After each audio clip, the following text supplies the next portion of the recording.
അപ്പോസ്തലനായ പൗലോസ് കൊലോസ്യർക്ക് എഴുതിയ ലേഖനം 1-ാം അധ്യായം 23-ാം വാക്യം 2-ാം ഭാഗം. സുവിശേഷത്തിന്റെ പ്രത്യാശയിൽ നിന്ന് നിങ്ങൾ ഇളകാതെ അടിസ്ഥാനപ്പെട്ടവരും സ്ഥിരതയുള്ളവരുമായി വിശ്വാസത്തിൽ നിലനിന്നുകൊണ്ടാൽ അങ്ങനെ അവന്റെ മുമ്പിൽ നിൽക്കും. യേശുക്രിസ്തുവിലുള്ള വിശ്വാസത്താൽ രക്ഷിക്കപ്പെടുക എന്നത് ഒരു മനുഷ്യന്റെ ഈ ഭൂമിയിലെ ജീവിതത്തിലെ ഏറ്റവും പ്രാധാന്യമുള്ള കാര്യമാണ്. അതിലൂടെ അവൻ ഒരു ദൈവ പൈതലായിത്തീരുന്നു. തൻ്റെ പാപങ്ങൾ നിമിത്തമുള്ള ശിക്ഷാവിധിയിൽ നിന്ന് രക്ഷ പ്രാപിക്കുന്നു. പാപത്തിന് അടിമപ്പെട്ടിരുന്നിടത്ത് നിന്ന് സ്വാതന്ത്ര്യം പ്രാപിച്ച് ക്രിസ്തുവിൽ നീതിയും സൽപ്രവൃത്തിയും നിറഞ്ഞവനായി ജീവിക്കാൻ അധികാരമുള്ളവനാകുന്നു.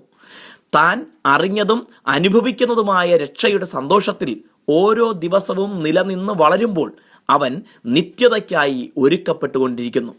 എന്നാൽ അനേകരും ഒരിക്കൽ രക്ഷിക്കപ്പെട്ട് ദൈവകൃപ പ്രാപിച്ച അനന്തരം താൻ തികഞ്ഞവനായി എന്ന മൂഢചിന്ത നിമിത്തമോ ചുറ്റുമുള്ള ലോകത്തിൻ്റെയും തന്നിലെ ജഡത്തിൻ്റെയും സമ്മർദ്ദങ്ങൾക്കും പ്രലോഭനങ്ങൾക്കും കീഴ്പ്പെട്ടോ വീണ്ടും പഴയ പാപ സ്വഭാവത്തിന് അടിമയായിത്തീരുന്നു.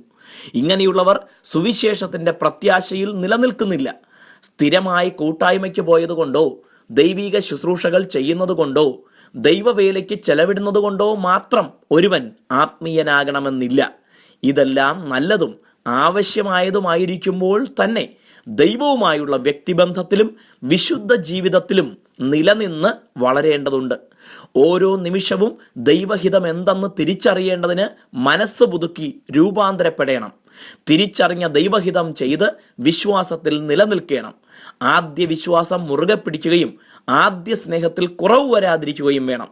ഇങ്ങനെ പ്രാഗൽഭ്യത്തോടെ കർത്താവിൻ്റെ വരവിങ്കൽ കാണപ്പെടാൻ നമുക്ക് കഴിയട്ടെ. ദൈവം നമ്മെ മാനിച്ച് അനുഗ്രഹിക്കട്ടെ.